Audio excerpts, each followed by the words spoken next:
महाभारत में वर्णित धृतराष्ट्र तथा संजय की वार्ताएं इस महान दर्शन के मूल सिद्धांत का कार्य करती हैं।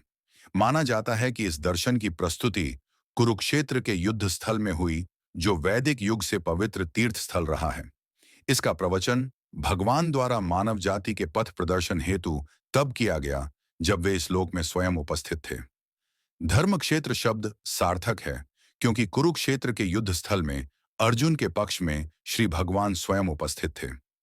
कौरवों का पिता धृतराष्ट्र अपने पुत्रों की विजय की संभावना के विषय में अत्यधिक संदिग्ध था।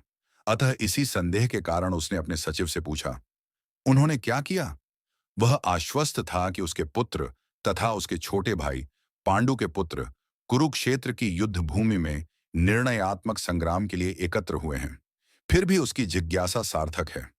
वह नहीं चाहता था कि भाइयों में कोई समझौता हो, अतः वह युद्ध भूमि में अपने पुत्रों की नियति, भाग्य, भावी के विषय में आश्वस्त होना चाह रहा था।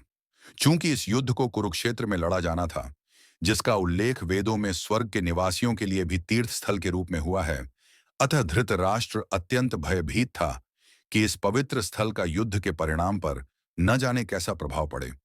उसे भली भांति ज्ञात था कि इसका प्रभाव अर्जुन तथा पांडु के अन्य पुत्रों पर अत्यंत अनुकूल पड़ेगा, क्योंकि स्वभाव से वे सभी पुण्यात्मा थे।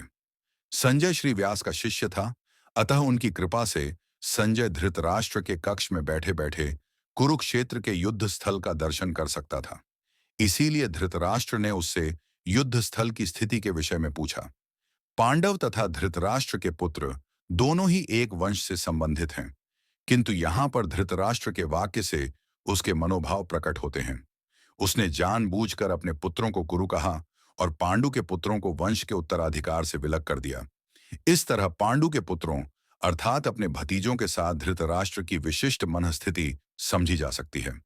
जिस प्रकार धान के खेत से अवांछित पौधों को उखाड़ दिया जाता है, उसी प्रकार इस कथा के आरंभ से ही ऐसी आशा की जाती है कि जहां धर्म के पिता श्री कृष्ण उपस्थित हों, वहां कुरुक्षेत्र रूपी खेत में दुर्योधन आदि धृतराष्ट्र के पुत्र रूपी अवांछित पौधों को समूल नष्ट करके युधिष्ठिर आदि नितांत धार्मिक पुरुषों की स्थापना की जाएगी।